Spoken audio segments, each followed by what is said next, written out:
மலர் கொடுத்தேன் அந்த மாதிரி பாட்டில் வந்து ரொம்ப ரசிக்கிற மாதிரி இருக்கும். ஏன்னா அந்த காலகட்டத்திலேயே ஃபோனில் ரொம்ப நாள் பாட்டும் பாடிக்கிட்டு நடிச்சுன்னு இருப்பாங்க. ஏன்னா அவங்களாம் சந்திக்க முடியல.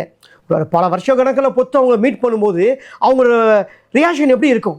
என்னதான் ரீமேக் படத்தில் வந்து நடித்தாலும் சிவாஜி சார் தான், ராஜ்குமார் தான் நடக்கிறது தான் இந்த படத்தோட கதை. ஒரு சிவாஜி வந்து ஒரு இடத்துல வளர்வார், அவர் ஒரு ஸ்டைல் வந்து வேறு மாதிரி இருக்கும். இன்னொன்று சிவாஜி வந்து ஒரு ஓவிய கலைஞராக இருப்பார், அவர் ஸ்டைல் வேறு மாதிரி இருப்பார். இந்த சிவாஜி வந்து ஒரு டானாவே தான் வருவார். அதுக்கு இந்த காணொலியே பத்தாது. அந்த மாதிரி நம்ம சொல்லினே தான் இருக்கணும். ஏன்னா இந்த மாதிரி திரைப்படம் வருமானு தெரியாது. திருமகள் டிவி பல்சுவைகள் படைக்கும் பாசறை. திருமகள் டிவி நேயர்களுக்கு அன்பார்ந்த வணக்கம். இனி நம்ம பார்க்க போகிற காணொலி 1978 ரிலீஸ் ஆன திரைப்படம். நடிகர் ராஜ்குமார் அவர் நடித்த திரைப்படம் சங்கர் குரு. இந்த திரைப்படத்தை அப்படியே வந்து சேம் எந்த விதமான மாற்றங்கள் இல்லாமல் ரீமேக் பண்ண திரைப்படம் தான் 1979 வந்த திரைப்படம். நடிகர் திலகம் சிவாஜி கணேசன் நடித்த சூப்பர் ஹிட்டான திரைப்படம் திரிசூலம். இந்த ரெண்டு திரைப்படத்துக்கு என்ன ஒத்துமை இருக்குது, அதாவது ரீமேக்கில் என்ன டிஃப்ரெண்ட் இருக்குது? Let's come back to the remake comparison. Video மறக்காம முழுசா ஸ்கிப் பண்ணாமல் பாருங்கள். இந்த திரைப்படத்தில், அதாவது நடிகர் ராஜ்குமார் நடித்த திரைப்படத்தில் ராஜ்குமார் நடிச்சிருப்பார். ஸோ அவர் கூட சப்போர்ட்டிங் ரோலாக நடிச்சிருப்பாங்க. 1978 வந்த திரைப்படம். கிட்டத்தட்ட வந்து இந்த படத்தை எந்த விதமான மாற்றங்கள் இல்லாமல் சேம் அப்படியே 1979 அப்படியே தமிழில் ரீமேக் பண்ணாங்க. இந்த திரைப்படத்தில் நம்ம வந்து Sivaji Ganesan, Major Sundararajan, M N Nambiar, Ramdas, K R Vijaya, நிறைய வந்து இந்த படத்தில் மற்றும் பலர் இந்த படத்தில் நடிச்சிருப்பாங்க. இந்த திரைப்படத்தில் வந்து நம்ம சொன்னோன்னா டெக்னாலஜி வராமையே இந்த திரைப்படத்தில் வந்து 3 ஆக்ஷன் வந்து நடிச்சிருப்பார் சிவாஜி சார். அது ரெண்டாவது அந்த ஜீப் போடுற சீனெல்லாம் இனந்த கைகள் அந்த மாதிரி பாட்டெலாம் ரொம்ப அருமையாக இருக்கும்.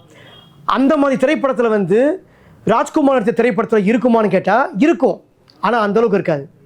ஏன்னா வந்து அதுதான் வந்து நம்ம சிவாஜி சாருக்கும் ராஜ்குமார் சாருக்கும் இருக்கிற டிஃப்ரெண்ட். ராஜ்குமார் சார் அவர்கள் நல்ல நடிகர் இல்லைன்னு சொல்லலை, ஆனால் வந்து சிவாஜி சார் கூட கம்பேர் பண்ணால் அது ஒத்துக்க முடியாது. என்னதான் ரீமேக் படத்தில் வந்து நடித்தாலும் சிவாஜி சார் தான், ராஜ்குமார் தான். அந்த மாதிரி தான் நம்ம சொல்ல முடியும். இந்த திரைப்படத்தில் வந்து அந்த ஊரில் வந்து ஒரு தர்மகர்த்தாவும் இருப்பார் சிவாஜி சார். அந்த ஊரில் இவரோட ஃப்ரெண்ட்ஸுங்க வந்து பாட்டாது எப்படியாவது வந்து இந்த சாமியோட சிலையை வந்து கடத்தியை தான் பண்ணணும்னு சொல்லிட்டு ஒரு இதுவாக இருப்பாங்க. ஆனால் இவருக்கே தெரியாது இவமா சாமி சிலையை கடத்துந்து. இவர் திடீர்னு போய் பார்க்குறாரு சிவாஜி சார். அவருக்கு அப்படியே ஒரு ஷாக்கு. என்னப்பா தெரியாமல் வந்து கோயிலுக்குள்ள வைக்க வேண்டிய சிலைலாம் வந்து இங்கே இருக்கேப்பா அப்படின்னு சொல்லிட்டு அவருக்கு ஒரு ஷாக். அப்படியே அவர் ஃப்ரெண்டுங்களாம் சொல்கிறாங்க, இந்த மாதிரி தொழிலுக்கு நான் ஒத்துக்க மாட்டேன்னு வந்து சிவாஜி சொல்கிறாரு. அவர் ஒத்துக்கா தொட்டு அவங்களுக்குள்ளே இருக்கிற ஒரு சண்டை ஆர்குமெண்ட் ஆகும். அதில் வந்து ஒரு ஃப்ரெண்டை வந்து இவங்களே தான் கொண்டுருவாங்க. ஆனால் சிவாஜி சார் மேலே வந்து அந்த பழி ஊந்துடும். இதுக்கப்புறம் அந்த ஊரில் நம்ம இருக்க முடியாதுன்னு சொல்லிட்டு கேஆர் விஜயாவும் சிவாஜியும் வந்து போகிறாங்க. ஒரு கட்டத்தில் அவங்க 2 பேருமே வந்து பிரிகிற சூழ்நிலை ஆகிடும். அதுக்கப்புறம் வந்து நடக்கிறது தான் இந்த படத்தோட கதை. ஒரு சிவாஜி வந்து ஒரு இடத்துல வளர்வார், அவர் ஒரு ஸ்டைல் வந்து வேறு மாதிரி இருக்கும். இன்னொன்று சிவாஜி வந்து ஒரு ஓவிய கலைஞராக இருப்பார், அவர் ஸ்டைல் வேறு மாதிரி இருப்பார். இந்த சிவாஜி வந்து ஒரு டானாவே தான் வருவார். அந்த மாதிரி ஒரு சில சீன்ஸ்லாம், இந்த சீக்வன்ஸ்லாம் இந்த திரைப்படத்தில் வந்து ரொம்ப அழகாக இருக்கும். இந்த திரைப்படத்தில் வந்து ஃபோன் சீன் நல்லாயிருக்கும். ஃபோனில் வந்து கேஆர் விஜயாவும் சிவாஜி சாரும் வந்து ஒரு பேசிட்டு பாட்டு பாடுவாங்க. மலர் கொடுத்தேன் அந்த மாதிரி பாட்டில் வந்து ரொம்ப ரசிக்கிற மாதிரி இருக்கும். ஏன்னா அந்த காலகட்டத்திலேயே ஃபோனில் ரொம்ப நாள் பாட்டும் பாடிக்கிட்டு நடிச்சுன்னு இருப்பாங்க. ஏன்னா அவங்களாம் சந்திக்க முடியல. பல வருஷ கணக்கில் பொத்து அவங்க மீட் பண்ணும்போது அவங்களோட ரியாக்ஷன் எப்படி இருக்கும்? அந்த ரியாக்ஷனை வந்து ரொம்ப அழகாக காட்டியிருப்பார். சிவாஜி சாருக்கு வந்து நம்ம சொல்லணும், நம்ம விமர்சனம் பண்ணணும் அவசியம் இல்லை.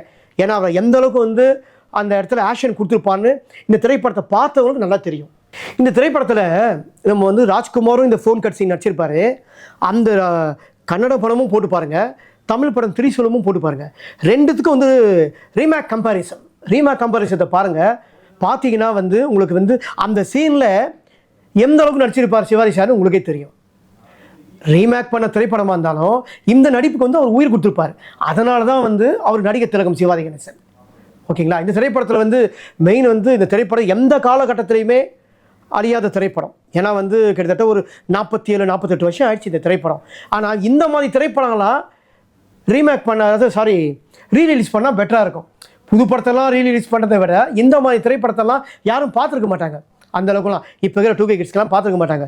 இந்த மாதிரி திரைப்படத்தெல்லாம் அழகாக ரீரிலீஸ் பண்ணாங்கன்னா படம் நல்லா பெட்டராக வரும். இந்த படத்தில் வந்து எந்த அளவுக்கு பாட்டு பேக்ரவுண்ட் இசையெல்லாம் எம்எஸ் விஸ்வநாத் சார் எவ்வளோ அழகாக பண்ணியிருப்பார். அதே மாதிரி இந்த படத்தோட டைரக்டர் கே விஜயன் சூப்பராக பண்ணியிருப்பார். ஸோ இந்த மாதிரி நல்ல திரைப்படத்தெல்லாம் பாருங்கள், பார்த்து இந்த ரீமேக்குக்கும் இதுக்கு தமிழுக்கும் என்ன டிஃப்ரெண்ட்டுன்னு நீங்களே தெரிஞ்சுக்கோங்க. இந்த மாதிரி திரிசூலம் திரைப்படங்களாக கண்டிப்பாக யாரும் நடிக்கவும் முடியாது, யாரும் எடுக்க முடியாது. அது வந்து எல்லாத்துக்கும் தெரியும். ஏன்னா டெக்னாலஜி வராமையே வந்து ஒரு 3 ஆக்ஷனில் வந்து பல நவரசத்தை காட்டியிருப்பாருங்க சிவாஜி சார். இந்த திரைப்படம் நான் சொல்லலை, இன்னும் இந்த மாதிரி திரைப்படங்கள் எத்தனோ திரைப்படங்குது. நம்ம சிவாஜி சார் நடிச்ச திரைப்படத்தை நம்ம ஒவ்வொன்றா சொல்லினே தான் இருக்கணும். அதுக்கு இந்த காணொலியே பத்தாது. அந்த மாதிரி நம்ம சொல்லினே தான் இருக்கணும். ஏன்னா இந்த மாதிரி திரைப்படம் வருமானு தெரியாது. ஏன்னா அவரோட பாடியில் வச்சுக்கிட்டு சில பேர் வந்து ஆக்ஷன் சப்ஜெக்ட் நடிக்க முடியுமா அப்படின்னு சில பேர் வந்து அப்போவே அவரோட ஆடியன்ஸ் சில பேர்லாம் கிண்டல் பண்ணதெல்லாம் உண்டு. ஆனால் அதெல்லாம் வந்து அவர் பெருசாக இது பண்ணலை. ஆனால் ஆக்ஷன் கதை தான் இது. கிட்டத்தட்ட வந்து சென்டிமெண்ட், ஆக்ஷன், எமோஷன் எல்லாமே ஒரு கலந்த திரைப்படம் தான் இந்த திரிசூலம். கிட்டத்தட்ட வந்து அந்த காலத்தில் என்ன சொல்லுவாங்கன்னா மசாலா திரைப்படம் சொல்லுவாங்க. அந்த மாதிரி மசாலா திரைப்படம் தான் இது. அதாவது எல்லாமே இருக்கிற திரைப்படம் தான் இந்த திரிசூலம். இந்த திரிசூலம் படம் மாதிரியும் யாராலும் நடிக்கவும் முடியாது. இந்த மாதிரி திரைப்படம் வந்து 2026 வருமானு எனக்கு தெரியாது.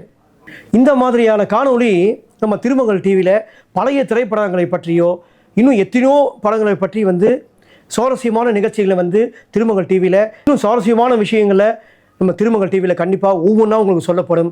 நம்ம திருமகள் டிவியை மறக்காமல் எல்லாரும் வந்து சப்ஸ்கிரைப் பண்ணுங்கள், லைக் பண்ணுங்கள், ஷேர் பண்ணுங்கள். நன்றி, வணக்கம். திருமகள் டிவியை லைக் செய்து உங்கள் நண்பர்களுக்கும் ஷேர் செய்வதுடன் சப்ஸ்கிரைப் செய்து ஆதரவு தாருங்கள்.